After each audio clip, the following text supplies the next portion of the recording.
Mau berangkat sekarang, tidak sarapan terlebih dulu. Pisang masih memasak menu untuk sarapan, tanya Yen. Aku akan terlambat jika sarapan di rumah, aku akan pergi sarapan di luar, jawab Taeyong. Yen mengaku mengerti, jangan hanya asal bicara tapi harus benar-benar pergi sarapan di luar. Iya sayang, nanti kau berangkat kerja jam berapa, tanya Taeyong. Mungkin agak siang, aku tidak mampir ke M dan Jesus hari ini. Hanya pergi berkunjung ke JSP Store cabang 2 saja. Mungkin aku akan berangkat sekitar pukul 11 siang, ucap Yen. Maaf sayang, hari ini aku tidak bisa mengantarmu berangkat kerja, ucap Taeyong. Tidak apa-apa, aku bisa membawa mobil sendiri, sekalian ingin bertemu dengan Minji. Sudah lama kita tak saling mengobrol secara langsung, aku merindukannya, balas Yen. Sampaikan salamku pada adik ipar sekalian. Iya opa, oh iya opa, yang tiba-tiba dengan sesuatu. Kenapa? Nanti aku juga mau mampir ke rumah untuk bertemu Apa dan Oma. Tadinya aku berencana mengajakmu sekalian, tapi sepertinya hari ini Opa sibuk. Tidak apa-apa, aku akan pergi ke sana sendirian saja, jawab Yen. Kau pergi ke sana jam berapa? Aku juga rindu ingin bertemu Apa dan Oma, ucap Taeyong yang mencocokkan jadwal. Mungkin saja ya bisa ikut serta. Mungkin sore hari setelah pulang dari rumah Jungkook, Opa dan Minji. Aku akan pulang kembali ke rumah di malam hari. Sudah tidak apa-apa, Opa mampir ke rumah lain kali saja. Aku akan sampaikan salam Opa pada Apa dan Oma. Setelah semua urusanku selesai, aku akan menyusulmu ke sana saja. Tapi jangan bilang pada Apa dan Oma terlebih dahulu, karena kasihan jika mereka sudah mengharapkan kehadiranku tapi ternyata aku tak jadi datang, ucap Taeyong. Yen mengangguk setuju. Iya Opa, kalau memang urusan Opa belum selesai, jangan memaksakan diri untuk datang. Opa harus bekerja dengan tenang dan tetap fokus. Iya sayang, aku akan berangkat sekarang karena takutnya nanti malah kesiangan, ucap Taeyong pamit. Opa hati-hati di jalan, balas Yen. Taeyong kening sekalian dengan pipi kanan dan kiri sebelum ia pergi. Ini masih tergolong normal, coba saja kalau tak ada pisang di sana. Sudah pasti Yen akan menghabiskan tetapi pisang istri hingga tak karuan. Misi kedua, aku akan berangkat sekarang, ucap Taeyong pamit pada pisang. Ia pakai mata di jalan, balas pisang. Kadang saya tidak dicium juga. Ia tertawa mendengar ucapan pisang. Tidak, aku takut paman akan cemburu. Kalau begitu, selamat bertemu lagi nanti malam istriku tercinta, ucap Taeyong sebelum ia benar-benar pergi meninggalkan ruang makan. Rencananya Yen memang akan berangkat ke JSP Store. Agak siang, tapi karena Minji ingin cepat-cepat bertemu, pada akhirnya Yen memutuskan untuk bertemu dengan Minji terlebih dahulu saja.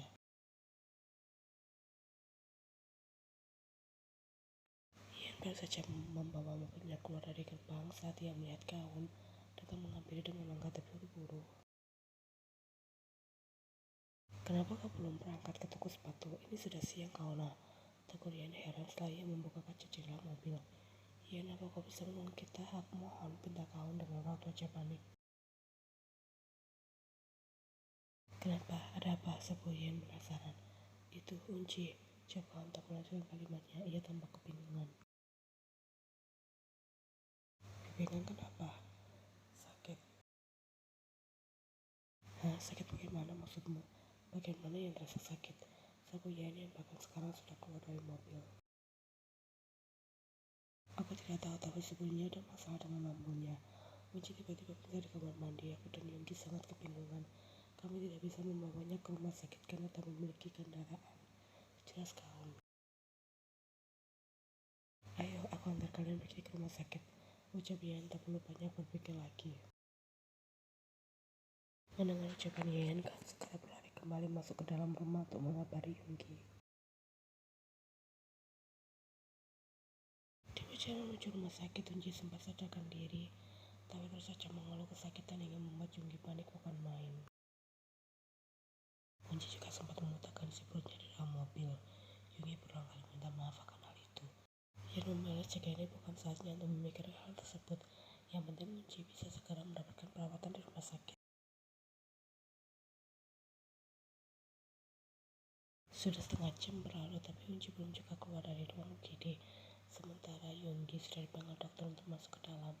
Tak lama kemudian Yan bisa melihat Yunggi yang baru saja keluar dari ruang UGD. Bagaimana keadaan pipi kamu, Yunggi ya? Tanya Yan setelah ia berdiri dari posisinya duduk di bangku tunggu rumah sakit. Apa kata dokter? Kamu juga sudah ikut berdiri di sana. Mama sudah tidak apa-apa kan? Iya sudah mendingan tapi dokter bilang Mama harus dirawat inap selama beberapa hari di sini, jawab Yunggi. Syukurlah kalau begitu, balas Yan karena ia sempat khawatir dan berpikir kakak dan Yunggi sudah parah. Tidak bisa minta rawat, jangan saja biaya rawat inap mahal, protes Kaun. Aku tahu, tapi mau bagaimana lagi, keadaan Mama saat ini tidak bisa dianggap sepele.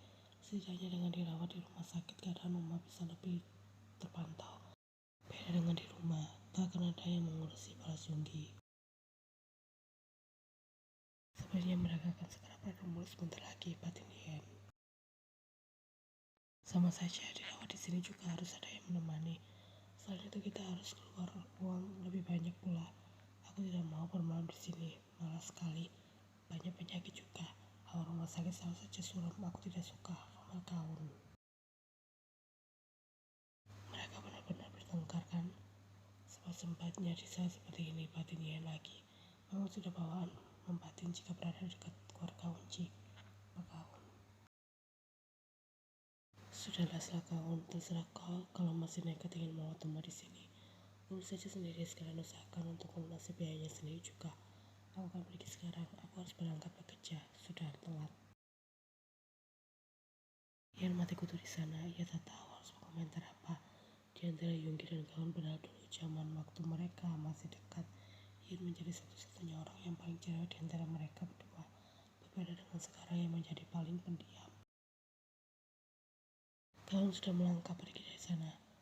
Kawan ternyata seperti yang berlakukan pada Uma selama ini. Tidak Yunggi frustasi, tapi kawan tak peduli dan tetap berjalan untuk meninggalkan Yunggi di sana. Ditinggal pergi kawan begitu saja, sudah pasti hanya ada mereka berdua di sana. Jujur saja Yan sudah agak merasa tak nyaman, tapi tak mungkin juga ia mengikuti langkah kawan yang pergi begitu saja. Yan terpaksa menahan dan berusaha tetap terlihat tenang. Yana, panggil Yunggi. Terima kasih banyak karena kau sudah bersedia membantuku membawa Uma pergi ke rumah sakit. Kalau saja tadi kau tak ada, aku tidak tahu harus bagaimana. Sekali lagi terima kasih banyak, ucap Yunggi. Ya sama-sama, balas Yan singkat. Masalah mobilmu yang kotor, aku akan mengganti biaya cucinya. Sudahlah Yunggi ya, itu bukan masalah besar dan aku masih bisa mengurusnya sendiri. Untuk saat ini kau fokus saja pada keadaan bebek kamu, ucap Yan. Meskipun masih merasa tak enak hati pada Yan, pada akhirnya Yunggi mengangguk setuju. Ponsel Yunggi tiba-tiba berdering. Ia pamit pada Yan untuk berbincang dengan orang di sebelah sana. Dari pembicaraan yang tak sengaja Yan dengar, sebenarnya itu dari tempat kerja Yunggi di minimarket. Dilihat dari cara Yunggi yang meminta maaf pada orang di sebelah sana, Yan bisa tahu kalau Yunggi sedang diomeli habis-habisan. Sambungan telepon berakhir tak lama kemudian, Yunggi terlihat menghela nafas panjang setelahnya. Kau mau berangkat kerja juga ya? Lalu siapa yang akan menjaga Bebingkeng di sini? Kasihan kalau harus sendirian. Ia membutuhkan keluarganya untuk menjaganya, serbu Yan. Tenang saja, aku tidak akan pergi. Justru aku baru saja diomeli oleh pemilik minimarket. Dan mungkin saja sebentar lagi aku akan dipecat karena izin polos hari ini. Padahal aku baru saja diterima kerja kemarin, komam Yunggi. Ekspresi wajahnya terlihat sangat sedih karena harus kehilangan pekerjaan. Kau masih bisa bekerja di bar, jangan memaksakan tubuhmu untuk bekerja di dua tempat berbeda dalam satu hari. Jangan mentang-mentang kau merasa sanggup dan kuat, kau forsir tubuhmu bisa-bisan. Itu kan tidak baik untuk kesehatan, ucap Yan. Mungkin dalam jangka pendek tak akan kelihatan efeknya, tapi nanti pikirkan juga efek jangka panjangnya. Kecuali kalau kamu memiliki cita-cita ingin mati muda, lanjut Yan. Sebenarnya saat ini Yan sedang mengomel, tapi Yunggi malah tersenyum. Yan jadi terheran dibuatnya. Iya Yana, apa kau tahu? Tanya Yunggi. Pantas saja kau mendapatkan suami seperti Kim Taehyung. Kau sangat baik, perhatian, dan pengertian juga. Dari dulu tak pernah berubah. Aku saja yang bodoh karena sudah merasa bosan denganmu yang terlalu baik. Hingga pada akhirnya aku memilih untuk selingkuh dengan kawan tanpa memikirkan perasaanmu, ucap Yoongi. Apa ini tidak berbahaya saat Yoongi tiba-tiba membahas tentang masa lalu? Sudahlah Yoongi ya, masa-masa itu sudah berlalu dan kau boleh percaya dengan ucapanku ini jika aku sudah tak lagi merasa sakit akibat masa kelam itu, ucap Yeon. Tak bisa dipungkiri, itu semua adalah efek dari peran penting yang sudah Taehyung Wapa jalankan dengan baik sebagai pasanganku. Bagiku Taehyung Wapa adalah anugerah terindah yang sudah Tuhan takdirkan di dalam hidupku. Sekarang ini kita berdua sudah sama-sama bahagia dengan pilihan masing-masing. Lanjut Yeon panjang lebar. Baru kali ini Yoongi mendengar Yeon membahas tentang sosok Taehyung, dan itu penjabaran yang bisa membuat orang lain merasa iri. Yoongi bisa merasakan seberapa besar rasa cinta Yeon pada sang suami. Padahal dulu Yeon sudah persis seperti sosok seseorang yang tak akan bisa hidup tanpa Yoongi di sisinya. Yoongi pikir Yeon akan jauh terpuruk hingga akhir hayatnya. Sekalipun pada akhirnya ia akan menikah dengan pria lain, tapi nama Yoongi tak akan pernah tergantikan di hati Yeon. Karena mereka sudah bersama-sama dalam waktu yang lama dan malah berujung putus di tengah jalan begitu saja. Tapi ternyata tidak, ada sosok lain yang lebih hebat yang bisa menggeser ruang dan waktu yang sudah Yoongi bentuk di dalam hati Yeon selama ini hingga bertahun-tahun lamanya. Namun dalam waktu singkat sosok itu bisa menyapu bersih nama Yoongi dari sana. Dengan percaya diri, Taehyung mengganti nama Yoongi dengan namanya sendiri, berdiri dengan kokoh dan tak ada lagi ruang untuk menyingkirkannya. Kim Taehyung memang sahabat itu. Kau salah Yena, kita tidak sebahagia kelihatannya, ucap Yoongi lirih. Asal kau tahu saja, sampai detik ini pernikahan kita berdua masih belum mendapatkan restu dari kedua orang tua kau. Yeon langsung terkejut setelah tahu fakta itu. Pantas saja dulu saat menikah kedua orang tua kaum tak kelihatan sama sekali di sana. Yoongi bilang kedua orang tua kaum tak pernah merasa cocok dengan Eunji, juga tak suka pada Yoongi.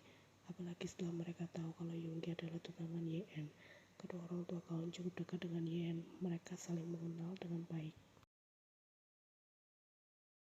Hal tersebut yang membuat mereka merasa kecewa berat setelah tahu fakta kalau putri mereka dengan kejam sudah merebut Yoongi dari Yeon. Yeon sudah bisa menebak bagaimana reaksi orang tua kaum karena memang apa dan mama kaum selalu bersikap baik pada Yeon. Tapi Yeon masih tak menyangka saja kalau salah satu penyebab hubungan Yoongi dan kaum yang tak mereka restui karena mereka merasa bersalah pada Yeon. Cerita tersebut belum usai ketika Yoongi dan Yeon melihat Eunji yang keluar dari ruang UGD. Mereka mengikuti Eunji yang dibawa ke ruang rawat dengan rancang dorong. Eunji menempati ruang rawat inap kelas 3 yang isinya ada 6 rancang pasien di sana dalam satu ruangan. Mau bagaimana lagi, itu saja Yoongi sudah mengeluh kalau biayanya cukup memberatkan. Yeon melihat jam dinding di ruang rawat. Sudah hampir jam 10 pagi. Kau sudah sarapan Yoongi ya? Yoongi mengeleng pelan. Ia masih terdiam sembari menggenggam tangan Eunji yang masih terlelap. Pandangannya kosong dan kelihatan penuh dengan tekanan. Seumur-umur baru kali ini Yeon melihat keadaan Yoongi yang seperti ini, dan jujur saja Yeon merasa tak tega. Aku akan keluar sebentar, ucap Yeon. Yoongi melihat Yeon yang sudah meraih tasnya di sana. Kau mau pulang sekarang? Ayo aku antar sampai ke depan. Sudah tidak perlu. Kau di sini saja menemani baby Kang, tolak Yeon. Ya sudah, berhati-hatilah saat berjalan pulang. Terima kasih banyak atas bantuanmu. Aku tidak tahu harus membalas kebaikanmu dengan cara apa, aku mau Yoongi. Sudah Yoongi ya, dari tadi kau bahkan sudah berulang kali mengucapkan kata terima kasih. Balas Yeon. Aku akan pergi sekarang. Ya Yana. Yoongi secara diam-diam terus memperhatikan angka Yeon yang kini telah meninggalkan ruang rawat. Sebenarnya Yoongi tak ingin Yeon pergi secepat itu. Di saat seperti ini, Yonggi butuh orang terdekat untuk menenangkannya dan memberikan support. Kalau Kaun, Yonggi tahu ia tak bisa mengandalkan istrinya itu.